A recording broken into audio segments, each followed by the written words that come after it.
राष्ट्रीय एकता दिवस। राष्ट्रीय एकता दिवस हर वर्ष 31 अक्टूबर को मनाया जाता है। ये दिन भारत के महान नेता सरदार वल्लभ भाई पटेल की जयंती के उपलक्ष्य में समर्पित है।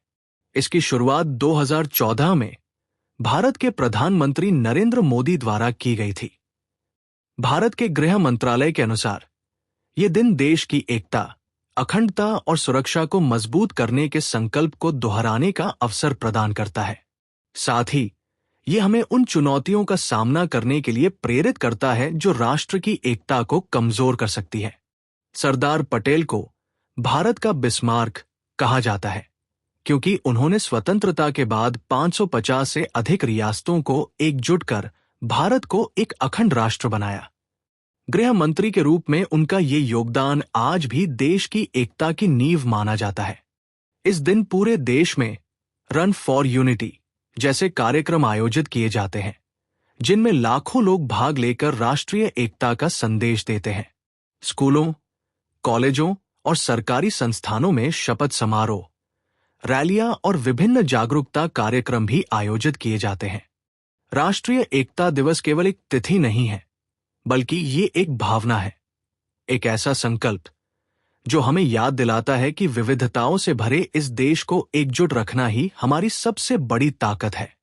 सरदार पटेल, विरासत, सम्मान और अमर योगदान। सरदार वल्लभ भाई पटेल केवल एक स्वतंत्रता सेनानी ही नहीं, बल्कि भारत के सबसे सम्मानित और प्रभावशाली नेताओं में से एक थे। उनकी मृत्यु के बाद दिए गए श्रद्धांजलि भाषण में गिरिजा शंकर वाजपेयी ने उन्हें एक महान देशभक्त, एक महान प्रशासक और एक महान व्यक्ति बताया। उन्होंने कहा कि इन तीनों गुणों का संगम किसी भी युग में दुर्लभ होता है। पटेल ने स्वतंत्रता और विभाजन के बाद भारत को स्थिरता देने में निर्णायक भूमिका निभाई। इतिहास में कई ऐसे उदाहरण मिलते हैं जहां स्वतंत्रता तो मिली, लेकिन स्थिरता और व्यवस्था की कमी के कारण देश बिखर गए। लेकिन भारत इस संकट से बचा और इसका बड़ा श्रेय पटेल के दृढ़ नेतृत्व को जाता है। उनकी सोच संतुलित थी। जहां एक ओर वे अंग्रेजी शासन के खिलाफ सख्त और संघर्षशील थे, वहीं वे अचानक और हिंसक बदलाव के पक्ष में नहीं थे। उनका विश्वास क्रमिक विकास में था। यही कारण था कि स्वतंत्रता के बाद उन्होंने प्रशासनिक ढांचे को पूरी तरह तोड़ने के बजाय उसे मजबूत और व्यवस्थित रूप में बनाए रखा। गृह मंत्री और राज्य मंत्री के रूप में पटेल की भूमिका दोहरी थी। पुराने भारत के प्रांतों में स्थिरता बनाए रखना और नई रियासतों को एकीकृत कर एक सशक्त राष्ट्र बनाना, यह कार्य बेहद चुनौतीपूर्ण था, क्योंकि उस समय विभाजन के कारण लाखों लोग विस्थापित हो रहे थे और देश में भारी उथल-पुथल थी। फिर भी उनके नेतृत्व और लोगों के विश्वास ने भारत को संतुलित बनाए रखा। परिवार और निजी जीवन। पटेल की बेटी मणिबेन पटेल ने अपने पिता की विरासत को आगे बढ़ाया।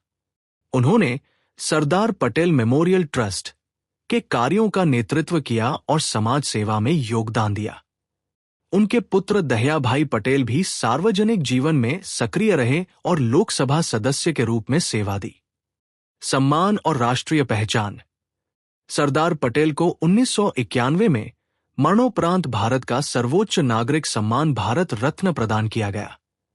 उनके जन्मदिन 31 अक्टूबर को राष्ट्रीय एकता दिवस के रूप में मनाया जाता है, जो देश की एकता और अखंडता के प्रति उनके योगदान को दर्शाता है।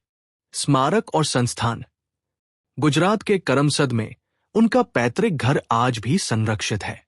अहमदाबाद में स्थित सरदार वल्लभ भाई पटेल राष्ट्रीय स्मारक उनके जीवन और कार्यों को समर्पित एक महत्वपूर्ण स्थान है, जहां संग्रहालय, ऐतिहासिक दस्तावेज और उनकी निजी वस्तुएं सुरक्षित रखी गई हैं। उनके नाम पर देश भर में कई प्रमुख संस्थान स्थापित हैं, जैसे सरदार वल्लभ भाई राष्ट्रीय प्रौद्योगिकी संस्थान, सरदार पटेल विश्वविद्यालय, सरदार वल्लभ भाई पटेल कृषि एवं प्रौद्योगिकी विश्वविद्यालय। इसके अलावा अहमदाबाद का अंतर्राष्ट्रीय हवाई अड्डा सरदार वल्लभ भाई पटेल अंतर्राष्ट्रीय हवाई अड्डा भी उनके नाम पर है। नर्मदा नदी पर बने विशाल परियोजना को सरदार सरोवर बांध नाम दिया गया, जो लाखों लोगों को पानी और बिजली उपलब्ध कराता है।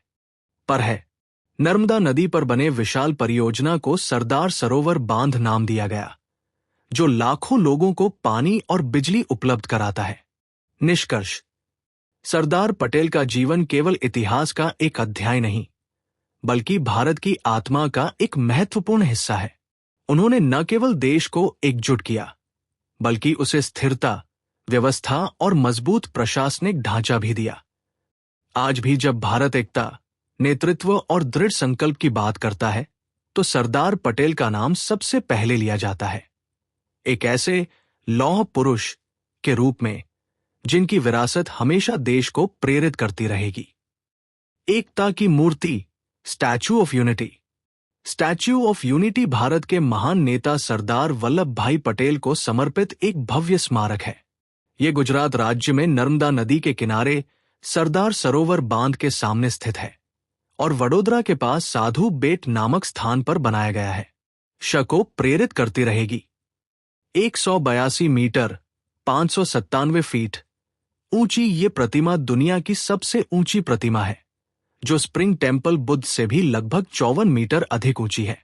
इसकी ऊंचाई प्रतीकात्मक रूप से गुजरात विधानसभा की कुल 182 सीटों को दर्शाती है। यह विशाल स्मारक लगभग 20,000 वर्ग मीटर क्षेत्र में फैला हुआ है और इसके चारों ओर लगभग 12 किलोमीटर लंबी एक कृत्रिम झील बनाई गई है। इस परियोजना की अनुमानित लागत लगभग 29.8 अरब रुपए रही। यह विशाल स्मारक लगभग 20,000 वर्ग मीटर क्षेत्र में फैला हुआ है और इसके चारों ओर लगभग 12 किलोमीटर लंबी एक कृत्रिम झील बनाई गई है। इस परियोजना की अनुमानित लागत लगभग 29.8 अरब रुपए रही।